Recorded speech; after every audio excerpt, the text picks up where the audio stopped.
अस्सलाम वालेकुम dear students. Online classes का ये आज का हमारा पहला लेक्चर है। जैसे कि हम लोगों ने स्टार्ट की हुई थी एक्सरसाइज 6.7 और इसका क्वेश्चन नंबर 1 कर चुके थे। आज हम लोग इससे नेक्स्ट स्टार्ट करेंगे, यानी कि एक्सरसाइज 6.7 का क्वेश्चन नंबर 2 हम लोग करेंगे।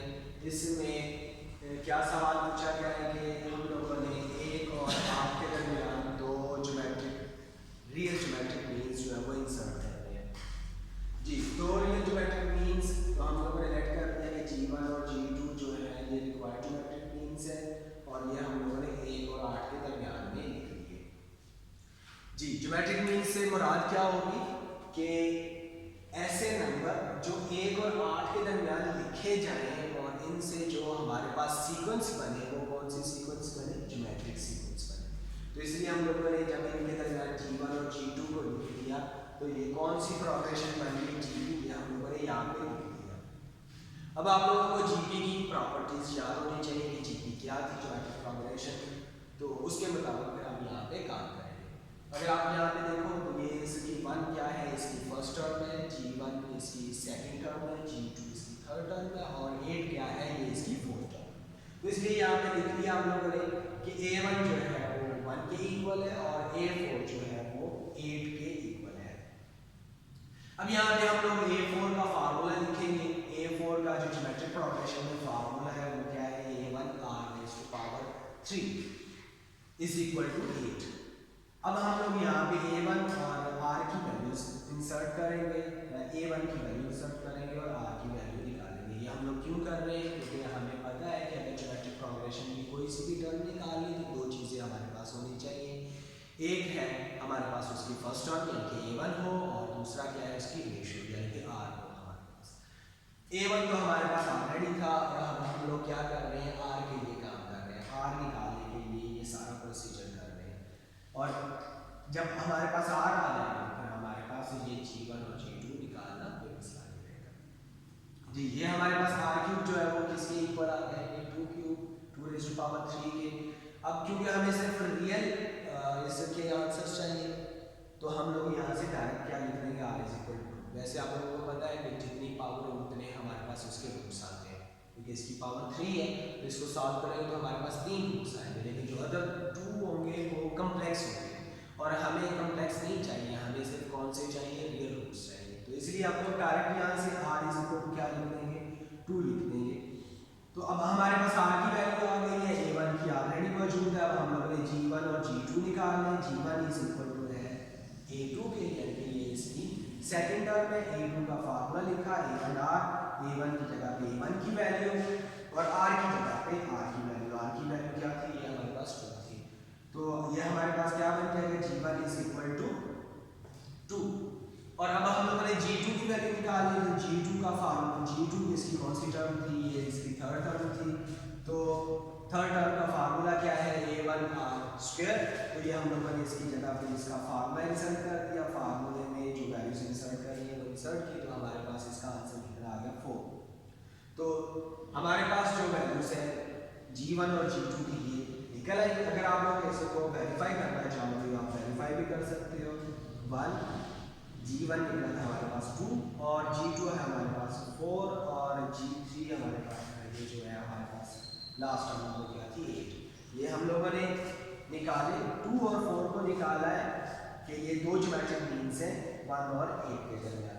यानी कि इसका मतलब क्या है कि ये जो सीक्वेंस हमारे पास बनी है ये कौन सी ज्योमेट्रिक और ज्योमेट्रिक सीक्वेंस का आप लोगों को पता है कि वो किस तरह से होती है कि जब भी आप दो कंसेक्यूटिव टर्म्स की आप रेशियो लोगे तो वो क्या होनी चाहिए? सेम होनी चाहिए। अब आप देखो 8 को आप 4 पे डिवाइड कर दो तो आंसर 2 आएगा, 4 को आप 2 पे डिवाइड कर दो तो आंसर 2 आएगा। तो ये हमारे पास क्या बन जाएगी? Geometric progression. जी, नेक्स्ट हमारे पास क्वेश्चन नंबर 3 है। इसमें उसने 3 ज्योमेट्रिक मीन्स का निकालने का कहा है, लेकिन साथ में ही उसने जो पहले हमें कहा था कि ये रियल ज्योमेट्रिक मीन्स फाइंड करने वो नहीं कहा। सिंपली उसने क्या कहा है कि जी आपने ज्योमेट्रिक मीन्स फाइंड करना है, यानी कि इसका मतलब क्या है कि अब अगर कॉम्प्लेक्स भी आए तो वो भी हमें फाइंड करना पड़ेंगे। तो हम लोगों ने लिख दिया कि G1 G2 G3 जो है ये ज्योमेट्रिक मीन्स है जो रिक्वायर्ड हमें चाहिए थे। तो हमने इन तीनों को लिख दिया 1 और 16 के दरमियान में, और अब ये जो सीक्वेंस बनी है ये कौन सी बन जाएगी, ये ज्योमेट्रिक प्रोग्रेशन बन जाएगी। तो ये इसलिए हम लोगों ने यहाँ पे लिख दिया कि ये G3 में से है, और ये A1 की जो वैल्यू है वो कितनी है यहाँ पे 1, यानी कि ये इसकी फर्स्ट टर्म है, और ये 16 जो है इस सीक्वेंस की कितनी टर्म है, ये 5वीं टर्म है। अब हमने 5वीं टर्म का फार्मूला लिखा, इसका फार्मूला क्या है कि A1 r⁴ तो हमने इसकी जगह पर इसका फार्मूला लिखा, और A1 की जगह पे A1 की वैल्यू को की, A1 की वैल्यू क्योंकि 1 है तो 1 के लिखने से इस पे कोई फर्क नहीं पड़ेगा, तो r⁴ जो है ये इसके इक्वल आ गया 16 के। अब हम लोगों ने इसका स्क्वायर रूट लिया, तो ये r² किसके बराबर आ जाएगा, ±4। अब इसके बाद r² की वैल्यू आ गई है 4, और एक r² की वैल्यू कितनी आ गई है हमारे पास -4। यहाँ से r² की वैल्यू क्या आ जाएगी हमारे पास +-2, और यहाँ से क्योंकि यहाँ पे -4 है तो जब हम इसका स्क्वायर रूट लेंगे तो हमारे पास इसकी वैल्यू क्या आ जाएगी, +-2 आएगा। तो अब हमारे पास r की वैल्यू 4 है, तो इसका मतलब क्या है कि ज्योमेट्रिक जो मीन्स है वो भी 4 तरह के निकलेंगे, यानी कि G1 की वैल्यूज भी 4 निकलेंगी, G2 की वैल्यू भी 4 निकलेंगी, और G3 की वैल्यू भी 4 निकलेंगी। और ये हम लोगों ने किस तरह से फाइंड करनी है, मैं आपको करके दिखाता हूँ।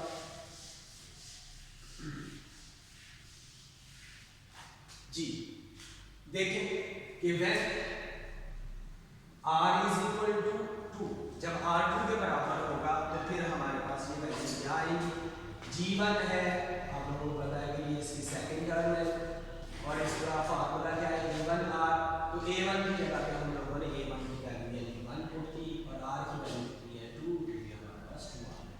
इसी तरह से G2 निकाला, G2 का फार्मूला G1r, ये हम इसको इस तरह से भी लिख सकते हैं, या आपने A1 r² की शक्ल में लिखना है तो आप इसको उस तरह से, क्योंकि हमें पता है कि जो इसकी वैल्यू होगी उसको r से मल्टीप्लाई करेंगे तो इसकी वैल्यू आ जाएगी, इसको r से मल्टीप्लाई करेंगे तो इसकी वैल्यू आ जाएगी।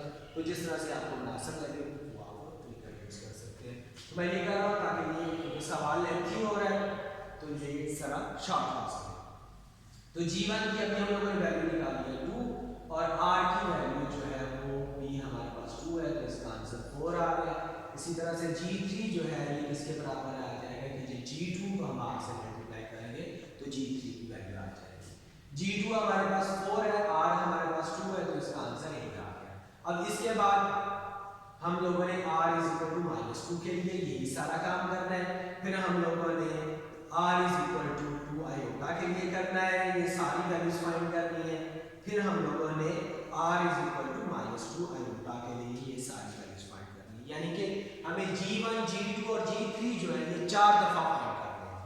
तो परेशानी होना आसान सा काम है, आप लोग इसको रिपीट करोगे तो ये इजीली हो जाएगा। अब क्वेश्चन नंबर 6 है। क्वेश्चन नंबर 6 में कह रहा है कि for what value of n a⁴n plus b⁴n over a⁴n minus 1 plus b⁴n minus 1, ये ज्योमेट्रिक मीन हो, पॉजिटिव ज्योमेट्रिक मीन हो a और b के दरमियान, तो n की वैल्यू हम लोगों ने फाइंड करनी है।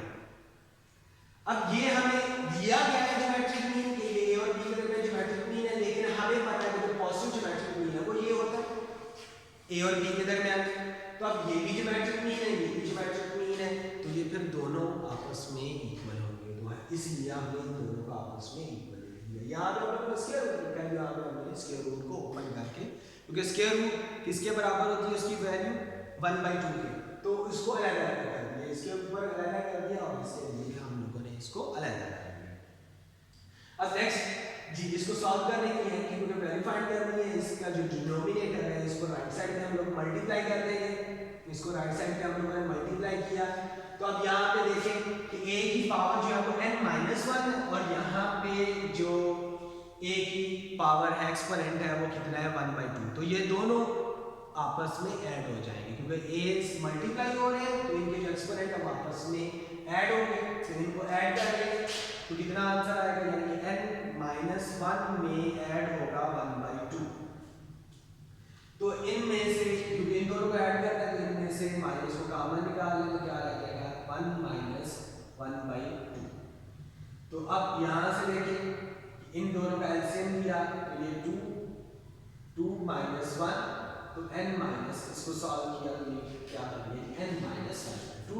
इसलिए यहाँ पे हमने a का एक्सपोनेंट है यानी a की जो पावर है वो हम लोगों ने क्या लिख दी है n माइनस 1/2, और b जो है वो b की पावर 1/2 वो सेम एज इट इज यहाँ पे रह जाएगी।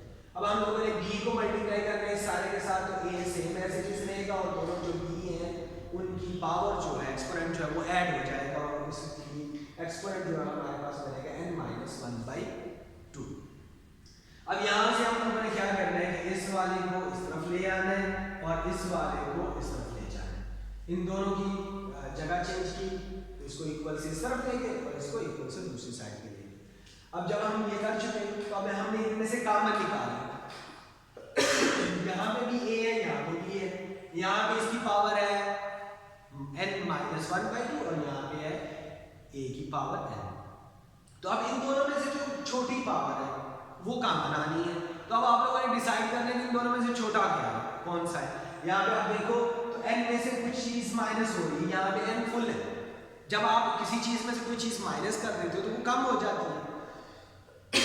यहाँ से हमने 1/2 क्योंकि इसमें से माइनस कर रहा था ये कम हो गया, तो अब ये छोटा है तो हमने इसको कॉमन निकालना है। तो हमने इसको कॉमन निकाला क्योंकि यहाँ से n में से कितना कॉमन निकाला गया है n माइनस 1/2, यानी कि 1/2 छोड़ के बाकी सारा कॉमन निकल गया, तो इसलिए हमने a की पावर 1/2 रहने दी है। जब आप इन दोनों को आपस में वापस मल्टीप्लाई करोगे या आप देख सकते हो कि इसको क्या लिख सकते हैं हम, a की पावर n को a की पावर n माइनस 1/2 प्लस 1/2। जी, तो हम इसको इस तरह से लिख सकते हैं क्योंकि ये माइनस 1/2 और प्लस 1/2 दोनों आपस में कैंसिल हो जाएंगे। अब यहाँ से हम लोगों ने a की पावर n माइनस 1/2 को कॉमन निकाल लिया है, तो ये a की पावर 1/2 जो है वो हमारे पास यहाँ पे रह जाएगी। ये हम लोगों ने यहाँ पे इसको वापस लिख दिया जी, माइनस ये क्योंकि कॉमन निकल गया। अब यहाँ पे क्या रह जाएगा b की पावर 1/2 और सेम इसी तरह से यहाँ से हमने b की पावर n माइनस 1/2 को कॉमन निकाल दिया। अब यहाँ से ये जो b है इसको उठा के इधर ले आएंगे, b मल्टीप्लाई हो रहा है तो ये इस तरफ आके इसको डिवाइड करेगा और ये वाला उस तरफ जाके इसको डिवाइड जी। अब ये दोनों एक जैसे हैं तो एक जैसे होने की वजह से ये कैंसिल हो जाएगा और आंसर इसका कितना आ जाएगा 1 आ जाएगा और ये यहाँ पे ये हमारे पास रह जाएगा। और अब आप लोग देख रहे हैं तो जिसको हम लोगों ने फाइंड करना है वो एक्सपोनेंट है, यानी कि हम लोगों ने n की वैल्यू फाइंड करनी है और वो एक्सपोनेंट में, और आप लोगों ने ये पहले से किया हुआ है कि एक्सपोनेंट में हो तो इस तरह से वैल्यू फाइंड की जाती है। हम इसको क्या कर लेंगे कि इन दोनों की क्योंकि पावर एक जैसी है, एक्सपोनेंट एक जैसा है, तो इन दोनों के एक्सपोनेंट को इकट्ठा कर लेंगे और राइट साइड पे जो 1 है इसकी जगह पे हम लोग लिख लेंगे a ओवर b की पावर 0, यानी कि हम लोगों ने क्या किया कि दोनों तरफ जो बेसिस हैं उनको सेम किया है। अब जब बेसिस सेम हो गई है और इन दोनों के आंसर बराबर है तो यहाँ से हमें ये पता चलता है कि इन दोनों के एक्सपोनेंट भी आपस में इक्वल होंगे तो इनके आंसर इक्वल आएंगे, वरना इनके आंसर इक्वल नहीं आ सकते। तो this implies n minus 1/2 is equal to 0 और यहाँ से n किसके इक्वल आ जाएगा, ये 1/2 के इक्वल आ जाएगा, यानी कि n की जो वैल्यू है अगर 1/2 रखें इसमें तो हमारे पास ये जो चीज है ये क्या बन जाएगी, ये ज्योमेट्रिक मीन बन जाएगी, यानी कि ये इस तरह से बन जाएगी हमारे पास। तो आज के लिए इतना ही काफी है। नेक्स्ट लेक्चर के लिए अल्लाह हाफ़िज़।